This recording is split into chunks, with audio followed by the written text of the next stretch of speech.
जय मां भगवती, जय मां दुर्गा। आज गुप्त नवरात्रि का 8वां दिन है। महाविद्या बगलामुखी को 8वीं महाविद्या कहा जाता है। इन्हें पीताम्बरी देवी के नाम से भी जानते हैं। मां बगलामुखी को पीला रंग बहुत प्रिय है और इनके भक्त द्वारा पीले वस्त्र अर्पित किए जाते हैं। पीले फूलों से मां का श्रृंगार किया जाता है और मां बगलामुखी सोने के सिंहासन पर विराजमान रहती हैं। इनकी साधना करने से, पूजा अर्चना करने से भक्तों के सभी दुखों का नाश हो जाता है और जीवन में आने वाली सभी प्रकार की परेशानियां दूर हो जाती हैं। अगर कोई भक्त सच्चे मन से महाविद्या बगलामुखी की पूजा साधना करता है तो उसे वाक सिद्धि भी प्राप्त होती है। इससे वाद विवाद की स्थिति में वे अपने विरोधियों पर बड़ी आसानी के साथ विजय प्राप्त कर लेते हैं। मां बगलामुखी को पीताम्बरा बगला ब्रह्म शास्त्र विद्या के नाम से भी जाना जाता है। मनुष्य को जीवन की जितनी भी प्रकार की बाधाएं हैं, उन सभी से मुक्ति दिलाने के लिए, पापों से मुक्ति दिलाने के लिए मां बगलामुखी की पूजा मध्य रात्रि के समय में की जाती है। और जो लोग मध्य रात्रि के समय ना कर पाए, वे सुबह और शाम के समय पूजा कर सकते हैं। खास तौर पर मध्य रात्रि के समय जो भी तंत्र मंत्र की सिद्धि करने वाले साधक हैं, वही बगलामुखी माँ की पूजा करते हैं। आम गृहस्थ जन शाम के और सुबह के समय जिस प्रकार से बाकी दिनों में पूजा करते हैं, उस प्रकार से कर सकते हैं। माँ बगलामुखी की पूजा करने से कोर्ट कचहरी के केस में सफलता प्राप्त होती है। महाविद्या बगलामुखी की पूजा करने के लिए भक्तों को सुबह जल्दी उठकर स्नान करना चाहिए। फिर पीले वस्त्र धारण करके यदि हो सके तो पीले रंग के आसन पर ही बैठकर पूजा करनी चाहिए। चौकी पर पीले वस्त्र बिछाकर मां बगलामुखी की मूर्ति या तस्वीर स्थापित करनी चाहिए। यदि आपके पास मां बगलामुखी की मूर्ति या तस्वीर नहीं है और यंत्र हो तो आप यंत्र की स्थापना कर सकते हैं। नहीं तो आप केवल मां दुर्गा की प्रतिमा की स्थापना भी कर सकते हैं। कलश की स्थापना करके पूजा का संकल्प और व्रत का संकल्प लिया जाता है। फिर मां को अक्षत, चंदन, रोली, बेलपत्र, पान, मौसमी, फल, खास तौर पर पीले फल जैसे केला, संतरा या बेर आदि, सिंदूर, पीले फूल, धूप, दीप, नैवेद्य आदि सामग्री अर्पित की जाती है। फिर मां बगलामुखी कवच का पाठ करके व्रत की कथा पढ़ी और सुनी जाती है। मंत्रों का जाप करके सबसे अंत में आरती करके मां को भोग लगाकर फिर क्षमा याचना करनी चाहिए। परिवार के सभी सदस्यों में माता रानी का प्रसाद बांटना चाहिए।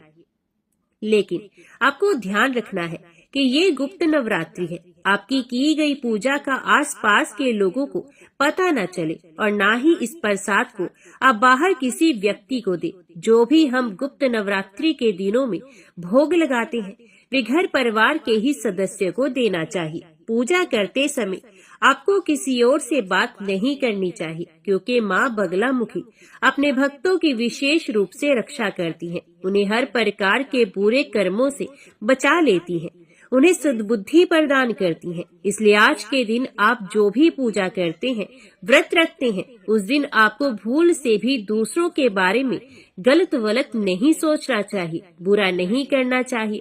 किसी प्रकार की किसी भी तरह की जीव हत्या, जीव हिंसा करने से बचना चाहिए। यदि ऐसा होता है, जाने अनजाने में यदि आपसे कुछ भी गलती होती है, तो उसका भी बहुत बुरा परिणाम भुगतना पड़ सकता है, क्योंकि मां बगलामुखी को पीला रंग बहुत पसंद है। इसलिए आज के दिन पीले रंग की वस्तुओं का, जैसे पीले मौसमी फलों का, पीले वस्त्रों का आप गुप्त दान किसी कन्या को भी कर सकते हैं। मंदिर में आप दान दे सकते हैं। गुप्त रूप से आप दक्षिण का दान दे सकते हैं। मां बगलामुखी को आप पीले रंग की चुनरी अर्पित कर सकते हैं। ऐसा करने से भक्तों के जीवन में सुख और समृद्धि आती है, मनोवांछित फल की प्राप्ति होती है और मां की पूजा करने से यदि आने वाली कोई बाधा हो तो वे भी बड़ी आसानी से दूर हो जाती है। घर परिवार के सदस्यों का स्वास्थ्य बेहतर रहता है और इनकी पूजा करने से यदि विश्वास के साथ पूजा की जाए तो सभी रुके हुए कार्य भी बिना किसी बाधा के पूर्ण हो जाते हैं।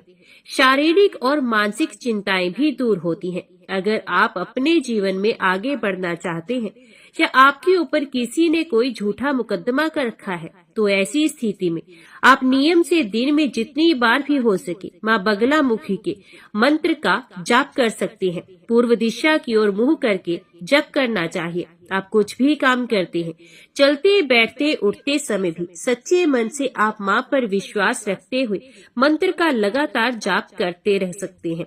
जो आपके ऊपर जो भी झूठा मुकदमा है या आपके शत्रु विरोधी आपको बहुत ज्यादा परेशान करते हो, तो शत्रु विरोधी शांत हो जाते हैं। उनसे आपको किसी प्रकार का कोई नुकसान नहीं होता और यदि कोई झूठा मुकदमा है तो उसमें आपको विजय प्राप्त हो सकती है।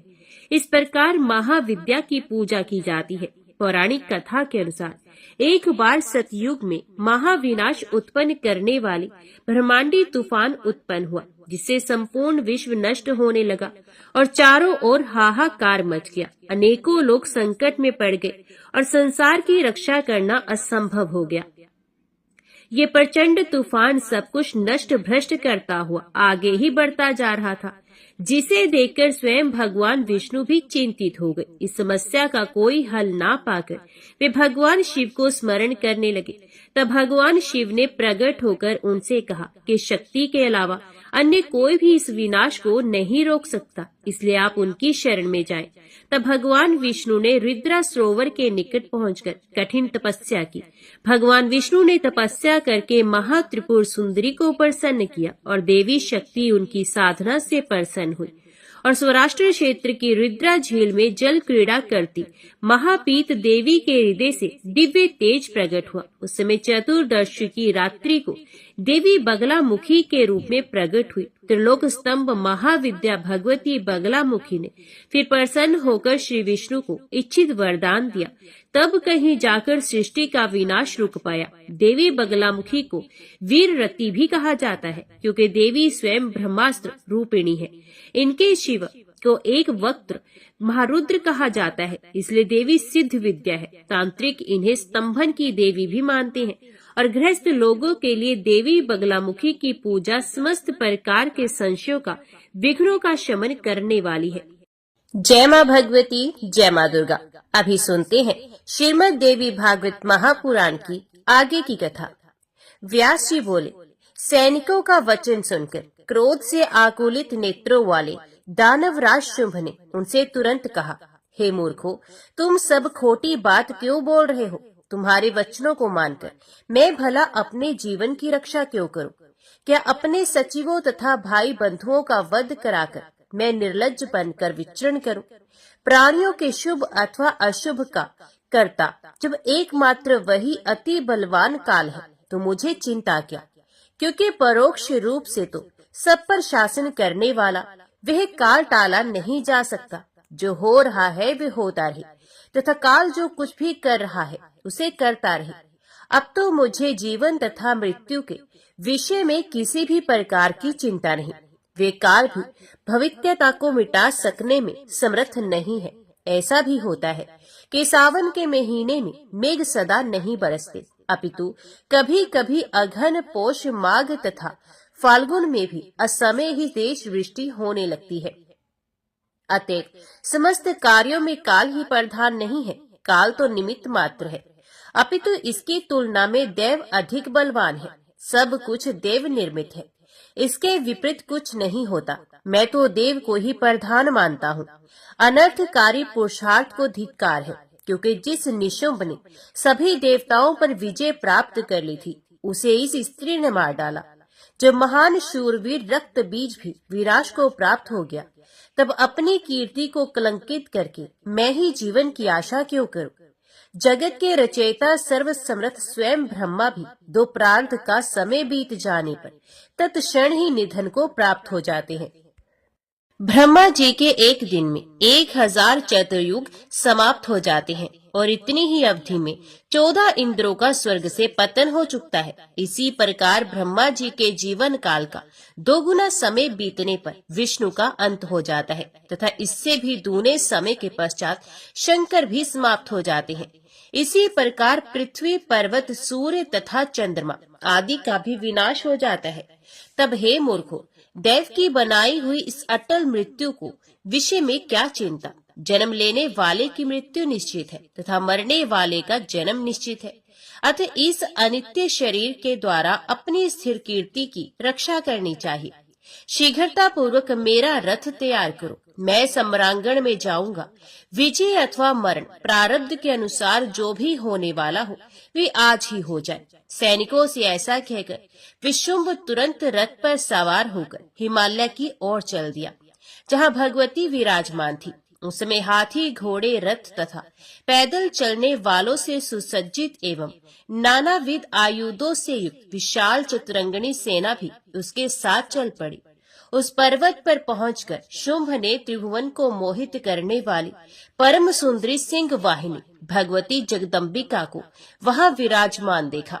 वे सभी प्रकार के आभूषणों से अलंकृत थी तथा सभी शुभ लक्षणों से संपन्न थी।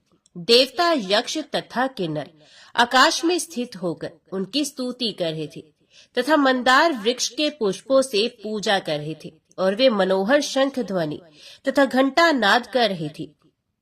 उन्हें देखकर शुंभ मोहित हो गया। काम बाण से आहत वे शुंभ कामासक्त होकर मन ही मन सोचने लगा, अहो इसका ऐसा आकर्षक रूप तथा ऐसा अद्भुत चातुर्य है। सुकुमारता तथा धीरता ये दोनों परस्पर विरोधी भाव इसमें एक साथ विद्यमान है। अत्यंत कृश शरीर वाली इस सुकुमारी में अभी अभी यौवन प्रस्फुटित हुआ है, किंतु आश्चर्य है कि ये रमणी काम भावना से रहित है। रूप में कामदेव की पत्नी रति के समान सुंदर तथा सभी शुभ लक्षणों से संपन्न यह स्त्री कहीं अंबिका ही तो नहीं, जो सभी महाबली दानवों का संहार कर रही है। इस अवसर पर मैं कौन सा उपाय करूं जिससे ये मेरी वशवर्तिनी हो जाए। इस हंस सदृश नेत्रों वाली को वश में करने हेतु मेरे पास कोई मंत्र भी नहीं है। सर्व मंत्रमयी, सबको मोहित करने वाली, अभिमान में मत रहने वाली तथा उत्तम लक्षणों वाली ये सुंदरी किस प्रकार मेरे वश में होगी। अब युद्ध भूमि छोड़कर पाताल लोक जाना भी मेरे लिए उचित नहीं है।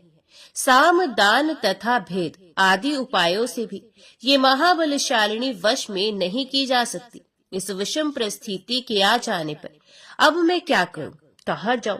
स्त्री के हाथों मर जाना भी उचित नहीं, क्योंकि ऐसी मृत्यु यश को नष्ट करने वाली होती है।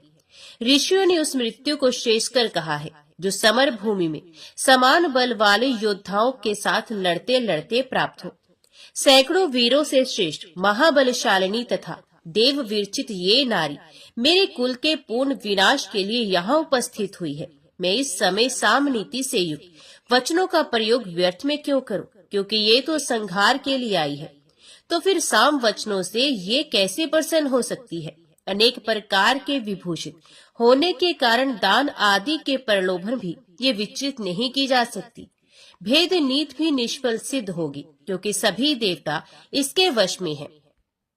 अतएव संग्राम में मर जाना श्रेयस्कर है, किंतु पलायन करना ठीक नहीं। अब तो प्रारब्ध के अनुसार विजय अथवा मृत्यु जो भी होना हो वे हो। व्यास जी बोले, इस प्रकार अपने मन में विचार करके शुंभ ने धैर्य का सहारा लिया। अब युद्ध के लिए दृढ़ निश्चय करके उसने अपने सामने खड़ी भगवती से कहा, हे देवी युद्ध करो, किंतु हे प्रिय इस समय तुम्हारा ये परिश्रम व्यर्थ है। तुम मूर्ख हो, क्योंकि युद्ध करना स्त्रियों का धर्म कदापि नहीं है। स्त्रियों के नेत्र ही बाण हैं, उनकी बोहें ही धनुष हैं, उनके हाव भाव ही शस्त्र हैं और सज्ञ पुरुष उनका लक्ष्य है। अंगराग, शीतल चंदन आदि ही उनका कवच है। मनोकामना रथ है तथा धीरे धीरे मधुर वाणी में बोलना भेरी ध्वनि है। अतएव स्त्रियों के लिए अन्य शास्त्रों की कोई आवश्यकता नहीं। यदि स्त्रियां इनके अतिरिक्त अन्य अस्त्र धारण करें तो ये निश्चित रूप से उनके लिए विडंबना ही है। हे प्रिय, लज्जा ही नारियों का आभूषण है, धृष्टता उन्हें कभी भी शोभा नहीं देती। युद्ध करती हुई उत्तम नारी भी कर्कशा के सदृश दिखाई देती है। धनुष खींचते समय कोई स्त्री अपने दोनों स्तनों को छिपाने में कैसे सफल हो सकती है। कहा नारियों की मंथर गति और कहा युद्ध में गदा लेकर दौड़ना। इस समय यह कालिका तथा दूसरी स्त्री चामुंडा ही तुम्हें बुद्धि देने वाली है। मध्यस्थ होकर चंडी का मंत्रणा देती है। कर्कश स्वर वाली शिवा तुम्हारी सुसेवा करती है और सभी प्राणियों में भयंकर सिंह तुम्हारा वाहन है।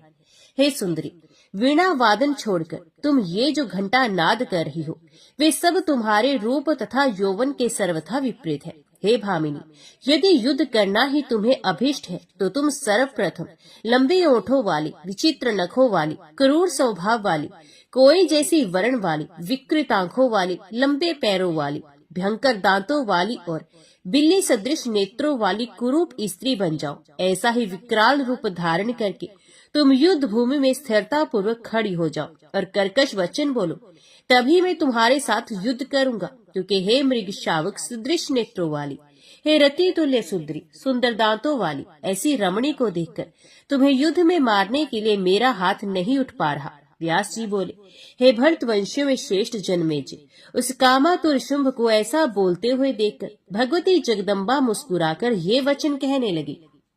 देवी बोली, हे मंदबुद्धि, कामबाण से विमोहित होकर तुम इस प्रकार विषाद क्यों कर रहे हो? हे मूढ़, तुम पहले कालिका अथवा चामुंडा के साथ ही युद्ध करो। ये दोनों देवियां ही सम्रांगण में तुम्हारे साथ युद्ध करने में पूर्ण समर्थ हैं। मैं तो केवल दर्शक बनकर बैठी हूँ। तुम इन दोनों पर यथेष्ट प्रहार करो, मैं तुमसे लड़ने की इच्छा नहीं करती। शुंभ से ऐसा कहकर भगवती ने मधुर वाणी में कालिका से कहा, हे क्रूर कालिके, कुरूपा के साथ लड़ने की इच्छा वाले इस दानव को तुम युद्ध में मार डालो। व्यास जी बोले, भगवती के इस प्रकार कहने पर काल रूपिणी कालिका काल से प्रेरित होकर बड़ी तेजी से तत्काल गदा उठाकर सावधानी पूर्वक रण में खड़ी हो गई। इसके बाद सभी देवताओं, मुनियों और महात्माओं के देखते देखते उन दोनों में अति भीषण युद्ध प्रारंभ हो गया। शुंभ ने अपनी गदा लेकर उससे कालिका पर प्रहार किया। भगवती कालिका भी अपनी गदा से दैत्यराज शुंभ पर तेज प्रहार करने लगी। भयानक स्वर वाली चंडी ने गदा से उस दैत्य के स्वर्ण में चमकीले रथ को चूर चूर कर डाला और शुंभ का रथ खींचने वाले गधों को मारकर उसके सारथी को भी मार डाला।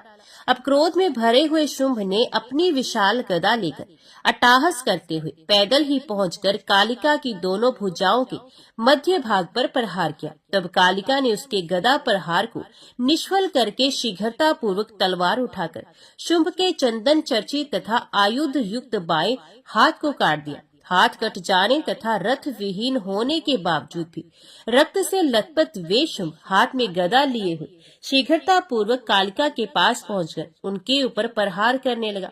तब काली ने अपने तलवार से उसके गदा युक्त तथा बाजूबंद से सुशोभित दाहिने हाथ को हंसते हंसते काट दिया। इसके बाद वह शुंभ कुपित होकर कालिका पर पैर से प्रहार करने के लिए शीघ्रता पूर्वक आगे बढ़ा। तभी कालिका ने अपनी तलवार से तुरंत उसके दोनों पैर भी काट दिए। हाथ पैर कट जाने पर भी ठहरो ठहरो ऐसा कहता हुआ वह शुंभ कालिका को भयभीत करते हुए वेग पूर्वक दौड़ता हुआ उनकी ओर बढ़ा। उसे आते देखकर कालिका ने उसके कमल सदृश मस्तक को काट दिया, जिससे उसके कंठ से रक्त की अजस्त्र धारा बहने लगी। मस्तक कट जाने पर पर्वत तुल्य वह शुंभ जमीन पर गिर गया और उसके प्राण शरीर से निकलकर तत्काल ही प्राण कर गए। दैत्य शुंभ को इस प्रकार प्राण विहीन होकर गिरा हुआ देखकर इंद्र सहित सभी देवता भगवती चामुंडा तथा कालिका की स्तुति करने लगे। सुखदायक पवन बहने लगा तथा सभी दिशाएं अत्यंत निर्मल हो गई। हवन करते समय शुभ सूचना के रूप में अग्नि की पवित्र ज्वालाएं दाहिनी ओर से उठने लगी। हे राजन, जो दानव मरने से बच गए थे वे सभी जगदम्बिका को प्रणाम करके अपने अपने आयुध त्याग कर पाताल चले गए। देवी का उत्तम चरित्र, शुंभ आदि दैत्यों का वध तथा देवताओं की रक्षा, इन सबका वर्णन आपसे कर दिया। पृथ्वी पर रहने वाले जो मनुष्य इस समस्त आख्यान का भक्ति भाव से निरंतर पठन तथा श्रवण करते हैं वे निश्चित रूप से कृतार्थ हो जाते हैं।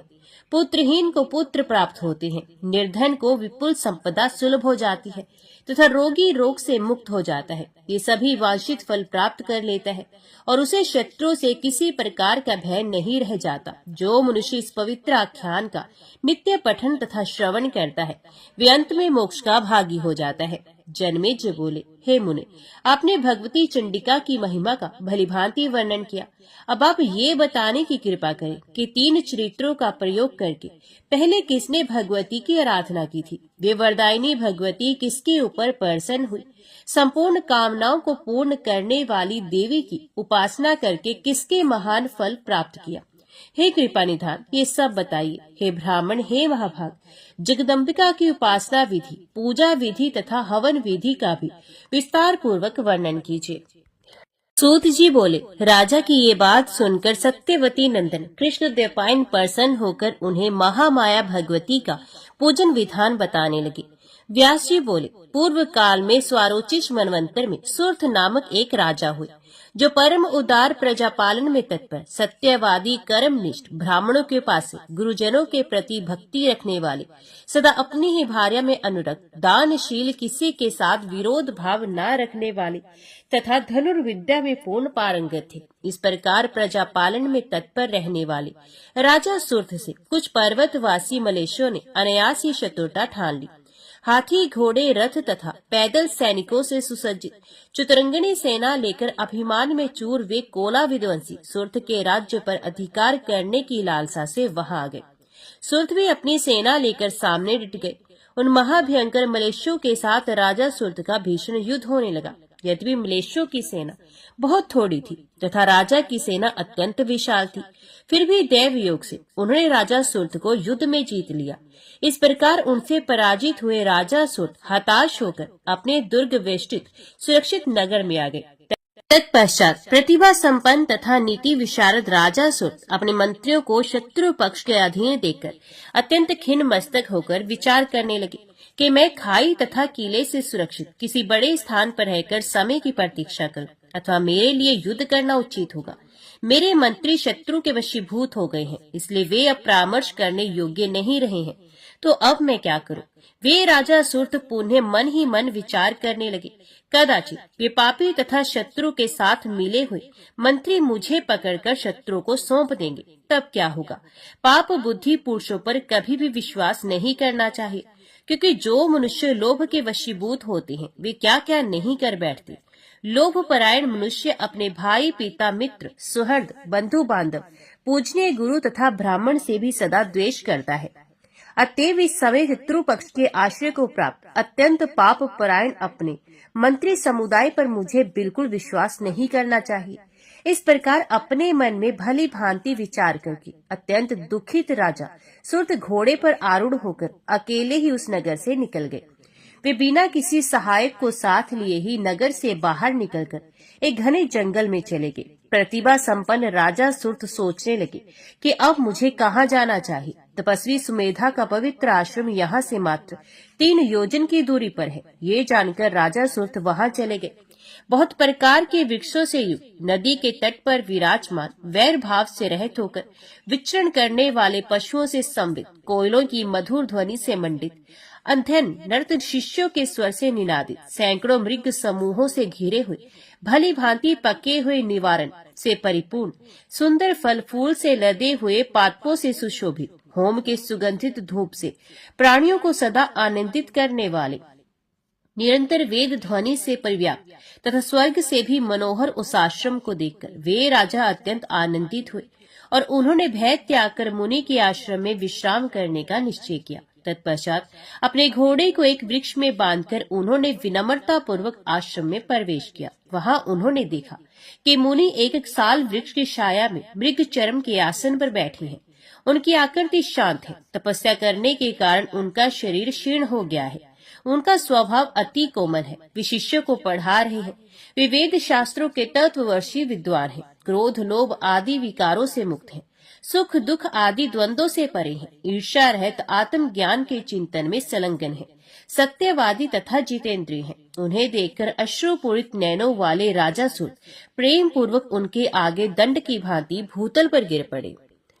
तब मुनि ने उनसे कहा, उठिए उठिए, आपका कल्याण हो। तत्पश्चात गुरु से आदेश पाकर एक शिष्य ने उन्हें आसन प्रदान किया। तब वे उठकर मुनि से आज्ञा लेकर उस आसन पर बैठ गए। इसके बाद सुमेधा ऋषि ने अर्घ्य पादम आदि से उनका विधि पूर्वक सत्कार किया। मुनि ने उनसे पूछा कि आप यहाँ कहाँ से आए हैं, आप कौन हैं तथा चिंतित क्यों हैं? यहाँ आने का जो भी कारण हो उसे आप यथा रुचि बताएं। आपके आगमन का प्रयोजन क्या है? आप अपने मन के विचारों को अवश्य बताइए। आपका कोई असाध्य मनोरथ होगा तो उसे भी मैं पूर्ण करूंगा। राजा बोले, मैं सुर्थ नाम वाला राजा हूँ। शत्रु से पराजित होकर मैं राज्य, महल तथा स्त्री सब कुछ छोड़कर आपकी शरण में आया हूँ। हे ब्राह्मण, अब आप मुझे जो भी आज्ञा देंगे मैं श्रद्धा पूर्वक वही करूँगा।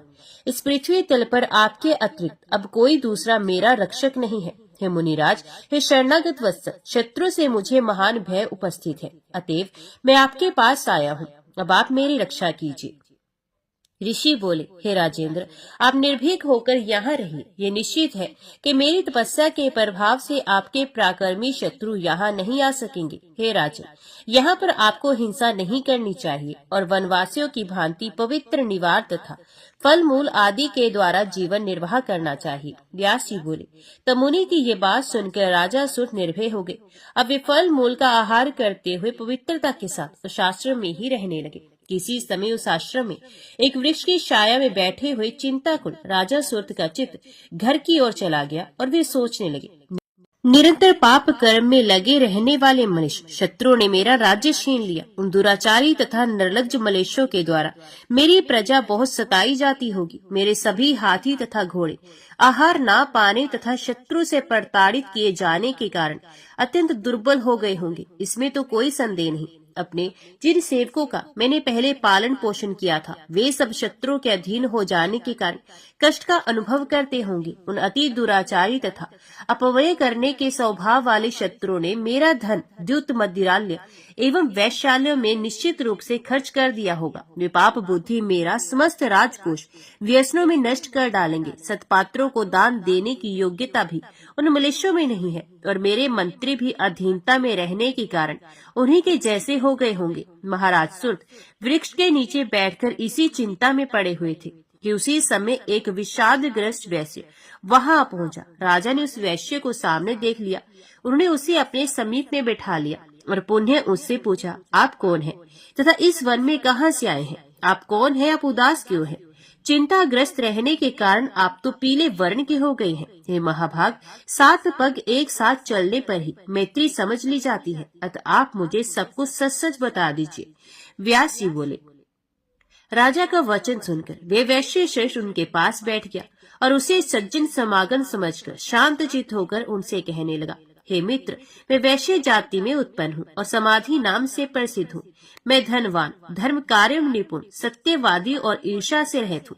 फिर भी धन के लोभी और कुटिल स्त्री पुत्रों ने मुझे घर से निकाल दिया। उन्होंने मुझे कृपण कहकर कठिनाई से टूटने वाला माया बंधन भी तोड़ दिया। अतः अपने कुटुंबियों से परित्यक्त होकर मैं अभी अभी इस वन में आया हूँ। हे प्रिय, आप कौन हैं? मुझे बताएं। आप भाग्यवान प्रतीत हो रहे हैं। राजा बोले, मैं सुर्थ नाम का राजा हूँ। मैं दसइयों से पीड़ित हूँ। मंत्रियों के द्वारा ठगे जाने के कारण राज्य विहीन होकर मैं यहाँ आया हूँ। हे वैश्य श्रेष्ठ, भाग्यवश आप मुझे यहाँ मित्र के रूप में मिल गए हैं। अब हम दोनों सुंदर वृक्षों से इस वन में विहार करेंगे। हे महाबुद्धिमान वैश्य श्रेष्ठ, चिंता छोड़िए और प्रसन्नचित होइए। अब आप मेरे साथ यहीं पर इच्छा अनुसार सुख पूर्वक रहिए। वैश्य बोला, मेरा परिवार आश्रय रहित है। मेरे बिना परिवार के लोग अत्यंत दुखी होंगे। मेरे बारे में चिंता करते हुए वे रोग तथा शोक से व्याकुल हो जाएंगे। हे राजन, मेरी पत्नी तथा पुत्र शारीरिक सुख पा रहे होंगे अथवा नहीं। इसी चिंता से व्याकुल रहने के कारण मेरा मन शांत नहीं रह पाता। हे राजन, मैं पुत्र, पत्नी, घर और स्वजनों को कब देख सकूंगा? ग्रह की चिंता से अत्यंत व्याकुल मेरा मन स्वस्थ नहीं हो पाता। राजा बोले, हे महामती, जिन दुराचारी तथा महामूर्ख पुत्र आदि के द्वारा अब घर से निकाल दिए गए, उन्हें देखकर अब आपको कौन सा सुख मिलेगा? दुख देने वाले सुहृदों की अपेक्षा सुख देने वाला शत्रु श्रेष्ठ है। अतः अपने मन को स्थिर करके आप मेरे साथ आनंद कीजिए। वैश्य बोला, हे राजन, दुर्जनों के द्वारा भी अत्यंत कठिनता से त्यागे जाने वाले कुटुंब की चिंता से अत्यंत दुखित मेरा मन इस समय स्थिर नहीं हो पा रहा है। राजा बोले, राज्य संबंधी चिंता मेरे मन को भी दुखी करती है। अतः अब हम दोनों शांत प्रकृति वाले मुनि से शोक के नाश की औषधि पूछें। व्यास जी बोले, ऐसा विचार करके राजा और वैश्य दोनों ही अत्यंत विनम्र होकर शोक का कारण पूछने के लिए मुनि के पास गए। वहां जाकर राजा सुर्थ आसन लगाकर शांत बैठे हुए मुनि श्रेष्ठ को प्रणाम करके स्वयं भी सम्यक रूप से आसन पर बैठकर शांति पूर्वक उनसे कहने लगे, राजा बोले, हे मुनि, ये वैश्य है। आज ही वन में इनसे मेरी मित्रता हुई है। पत्नी और पुत्रों ने इन्हें निकाल दिया है और अब यहाँ इन्हें मेरे साथ प्राप्त हुआ है। परिवार के वियोग से ये अत्यंत दुखी और विक्षुब्ध है। इन्हें शांति नहीं मिल रही और इस समय मेरी भी ऐसी स्थिति है। हे महामते, राज्य चले जाने के दुख से मैं भी शोक संतप्त हूँ। व्यर्थ की ये चिंता मेरे हृदय से निकल नहीं रही। मेरे घोड़े दुर्बल हो गए होंगे, हाथी शत्रु के अधीन हो गए होंगे। उसी प्रकार सेवक गण भी मेरे बिना दुखी रहते होंगे। शत्रुगण राजकोष को क्षण भर में बलपूर्वक रिक्त कर देंगे। इस प्रकार चिंता करते हुए मुझे न निद्रा आती है, न मेरे शरीर को सुख मिलता है। मैं जानता हूँ कि ये संपूर्ण जगत स्वप्न की भांति मिथ्या है, किंतु हे प्रभु, ये जानते हुए भी मेरा भ्रमित मन स्थिर नहीं रहता। मैं कौन हूँ? ये हाथी घोड़े कौन है? ये मेरे कोई सगे संबंधी भी नहीं, ना ये मेरे पुत्र हैं, ना मेरे मित्र, जिनका दुख मुझे पीड़ित कर रहा है। मैं जानता हूँ कि ये भ्रम है, फिर भी मेरे मन से संबंध रखने वाला मोह दूर नहीं होता। ये बड़ा ही अद्भुत कारण है। हे स्वामी, आप सर्वज्ञ और सभी संशयों का नाश करने वाले हैं, अतः हे दयानिधि, मेरे इस मोह का कारण बताएं। व्यास जी बोले, तब राजा के ऐसा पूछने पर मुनि श्रेष्ठ सुमेधा उनसे शोक और मोह का नाश करने वाले परम ज्ञान का वर्णन करने लगे। ऋषि बोले, हे राजन, सुनिए, मैं बताता हूँ। महामाया के नाम से विख्यात वे भगवती ही सभी प्राणियों के बंधन और मोक्ष की कारण है। ब्रह्मा, विष्णु, महेश, इंद्र, वरुण, पवन आदि सभी देवता, मनुष्य, गंधर्व, सर्प, राक्षस, वृक्ष, विविध लताएं, पशु, मृग और पक्षी, ये सब माया के अधीन है और बंधन तथा मोक्ष के भाजन है। उन महामाया ने ही इस जड़ चेतन में संपूर्ण जगत की सृष्टि की है। जब ये जगत सदा उन्हीं के अधीन रहता है और मोह जाल में जकड़ा हुआ है, तब आप किस गणना में हैं? आप तो मनुष्यों में रजोगुण से युक्त एक क्षत्रिय मात्र हैं। वे महामाया ज्ञानियों की बुद्धि को भी सदा मोहित करती हैं। ब्रह्मा, विष्णु और महेश आदि परम ज्ञानी होते हुए भी राग के वशीभूत होकर व्यामोह में पड़ जाते हैं और संसार में चक्कर काटा करते हैं। हे राजन, प्राचीन काल में स्वयं उन भगवान नारायण ने ब्रह्म विद्या की प्राप्ति तथा अविनाशी सुख के लिए श्वेत द्वीप में जाकर ध्यान करते हुए 10,000 वर्षों तक घोर तपस्या की। हे राजेंद्र, इसके साथ ही मोह की निवृत्ति के लिए एक निर्जन प्रदेश में ब्रह्मा जी भी परम अद्भुत तपस्या में संलग्न हो गए। हे राजेंद्र, किसी समय वासुदेव भगवान श्री हरि ने दूसरे स्थान पर जाने का विचार किया और वे उस स्थान से उठकर अन्य स्थल को देखने की इच्छा से चल दिए। ब्रह्मा जी भी उसी प्रकार अपने स्थान से निकल पड़े। चतुर्मुख ब्रह्मा जी और चतुर्भुज भगवान विष्णु मार्ग में मिल गए। तब वे दोनों एक दूसरे से पूछने लगे, तुम कौन हो, तुम कौन हो? ब्रह्मा जी भगवान विष्णु से बोले, मैं जगत का सृष्टा हूँ। तब विष्णु ने उनसे कहा, हे मूर्ख, अपनी महिमा से कभी च्युत न होने वाला मैं ही विष्णु जगत का करता हूँ। तुम कितने शक्तिशाली हो! तुम तो रजोगुण युक्त और बलहीन हो। मुझे सत्व गुण संपन्न सनातन नारायण जानो। दोनों मानवों मधु कैटभ के द्वारा पीड़ित किए जाने पर तुम मेरी ही शरण में आए थे। उस समय अत्यंत भीषण युद्ध करके मैंने तुम्हारी रक्षा की। मैंने ही उन मधु कैटभ दानवों का वध किया है। अतः हे मंदबुद्धि, तुम क्यों गर्व करते हो? ये तुम्हारा अज्ञान है, इसका शीघ्र त्याग कर दो, क्योंकि इस संपूर्ण संसार में मुझसे बढ़कर कोई नहीं है। ऋषि बोले, इस प्रकार परस्पर विवाद करते हुए उन दोनों ब्रह्मा विष्णु के ओठ फड़कने लगे। वे क्रोध में कांपने लगे और उनकी आंखें रक्त वर्ण की हो गई। तभी विवादरत उन दोनों के मध्य अचानक एक श्वेत वर्ण अत्यंत विशाल तथा अद्भुत लिंग प्रकट हुआ। तदंतर विवाद करते हुए उन दोनों महानुभावों को संबोधित करके आकाशवाणी हुई, हे ब्राह्मण, हे विष्णु, तुम दोनों परस्पर विवाद मत करो। इस लिंग के ऊपरी या निचले शोर का आप दोनों में से जो पता लगा लेगा, आप दोनों में वे सदैव के लिए श्रेष्ठ हो जाएगा। इसलिए मेरी वाणी को प्रमाण मानकर तथा इस निरर्थक विवाद को त्याग कर आप लोगों में से एक आकाश और दूसरा पाताल की ओर अभी जाए। इस विवाद में आप दोनों का एक मध्यस्थ भी अवश्य कर लेना चाहिए। ऋषि बोले, उस दिव्य वाणी को सुनकर वे दोनों चेष्टा पूर्वक उद्यम करने के लिए तैयार हो गए और अपने समक्ष स्थित उसे देखने में अद्भुत लिंग को मापने के लिए चल पड़े। अपने अपने महत्व की वृद्धि के लिए उस महालिंग को नापने हेतु विष्णु पाताल की ओर और ब्रह्मा आकाश की ओर गए। कुछ दूर तक जाने पर विष्णु पूर्ण रूप से थक गए। वे लिंग का अंत नहीं प्राप्त कर सके और तब उसी स्थल पर वापस लौट आए। ब्रह्मा जी ऊपर की ओर गए और शिव के मस्तक से गिरे हुए केतकी पुष्प को लेकर वे भी प्रसन्न होकर लौट आए। तब अहंकार से मोहित ब्रह्मा शीघ्रता पूर्वक आकर विष्णु को केतकी पुष्प दिखाकर ये झूठ बोलने लगे कि मैंने ये केतकी पुष्प इस लिंग के मस्तक से प्राप्त किया है। आपके चित्त की शांति के लिए पहचान चिन्ह के रूप में मैं इसे ले आया हूँ। ब्रह्मा जी के उस वचन को सुनकर और केतकी पुष्प को देखकर विष्णु ने उनसे कहा, इसका साक्षी कौन है बताइए। किसी विवाद के उपस्थित होने पर किसी सत्यवादी, बुद्धिमान, सदाचारी, पवित्र और निष्पक्ष व्यक्ति को साक्षी बनाया जाता है। ब्रह्मा जी बोले, इस समय इतने दूर देश से कौन साक्षी आएगा? जो सत्य बात है उसे ये केतकी स्वयं कह देगी। ऐसा कहकर ब्रह्मा जी ने केतकी को साक्ष्य के लिए प्रेरित किया। तब उसने शीघ्रता पूर्वक विष्णु को संबोधित करते हुए कहा कि शिवलिंग के मस्तक पर स्थित मुझे ब्रह्मा जी यहाँ से लेकर आए हैं। हे विष्णु, इसमें आपको किसी प्रकार का संदेह नहीं करना चाहिए। ब्रह्मा जी इस लिंग के पार गए हैं और शिव भक्तों के द्वारा समर्पित की गई मुझको लेकर आए हैं। ये मेरा कथन ही प्रमाण है। केतकी की बात सुनकर भगवान विष्णु मुस्कुराते हुए बोले कि मेरे लिए तो महादेव ही प्रमाण है। यदि वे ऐसी बात बोल दे तो मैं मान लूंगा। ऋषि बोले, तब विष्णु की बात सुनकर सनातन भगवान महादेव क्रुद्ध होकर केतकी से कहा, असत्य भाषणी, ऐसा मत बोलो। मेरे मस्तक से गिरी हुई तुझे ब्रह्मा बीच में ही पा गए थे। तुमने झूठ बोला है, इसलिए अब मैंने सदैव के लिए तुम्हारा त्याग कर दिया है। तब ब्रह्मा जी ने लज्जित होकर भगवान विष्णु को नमस्कार किया। उसी दिन से शिव द्वारा पुष्पों में से केतकी का त्याग कर दिया गया। हे राजन, आप ये जान लीजिए कि माया का बल ज्ञानियों को भी मोह में डाल देता है। तब दूसरे प्राणियों के मोहित हो जाने की बात ही क्या। स्वयं देवाधिदेव लक्ष्मीपति भगवान विष्णु देवताओं के कार्य की सिद्धि के लिए पाप का भय छोड़कर दैत्यों के साथ छल करते रहते हैं। वे ऐश्वर्य संपन्न भगवान माधव अपने सुख और आनंद को त्याग कर विविध योनियों में अवतार लेकर दैत्यों के साथ युद्ध करते हैं। देवताओं के कार्य हेतु अंश अवतार ग्रहण करने वाले सर्वज्ञ तथा जगत गुरु भगवान विष्णु में भी ये माया शक्ति अपना प्रभाव डालती है। तब हे राजन, अन्य की क्या बात है। हे राजन, वे परम प्रकृति स्वरूपा महामाया ज्ञानियों के मन को भी बलपूर्वक आकृष्ट करके मोहित करती है।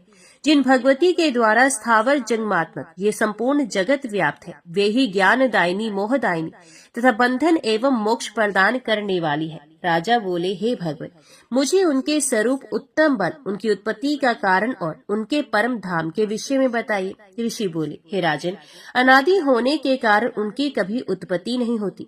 नित्य और सर्वोपरि वे देवी समस्त कारणों की भी कारण है। हे राजन, वे शक्ति स्वरूपा भगवती सभी प्राणियों में सर्वात्मा रूप से विद्यमान रहती हैं। यदि प्राणी शक्ति से रहित हो जाए तो वह प्राणी शवतुल्य हो जाता है, क्योंकि सभी प्राणियों में जो चैतन्य शक्ति है वे इन्हीं का रूप है। देवताओं की कार्य सिद्धि के लिए ही उनका प्राक्ट्य और तिरोधान होता है। हे राजन, जब देवता या मनुष्य उनकी स्तुति करते हैं तब प्राणियों के दुख का नाश करने के लिए ये भगवती जगदम्बा प्रकट होती हैं। ये देवी परमेश्वरी अनेक रूप धारण करके अनेक प्रकार की शक्तियों से संपन्न होकर कार्य सिद्ध करने के लिए स्वेच्छा पूर्वक आविर्भूत होती हैं। हे राजन, अन्य देवताओं की भांति वे भगवती देव के अधीन नहीं है। सदा पुरुषार्थ का परिवर्तन करने वाली वे देवी काल के वश में नहीं है। ये संपूर्ण जगत दृश्य है, परम पुरुष इसका दृष्टा है, वे करता नहीं है।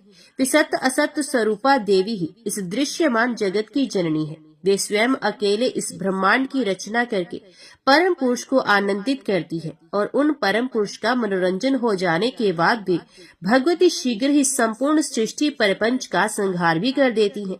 वे ब्रह्मा, विष्णु और महेश से तो निमित्त मात्र हैं। वे भगवती ही अपनी लीला से उनकी रचना करती हैं। उन्होंने अपने अपने कार्य जगत का सृजन, पालन और संहार में परिवर्तित करती हैं। वे देवी उनमें अपने अंश शक्ति का आरोपण कर उन्हें बलवान बनाती हैं।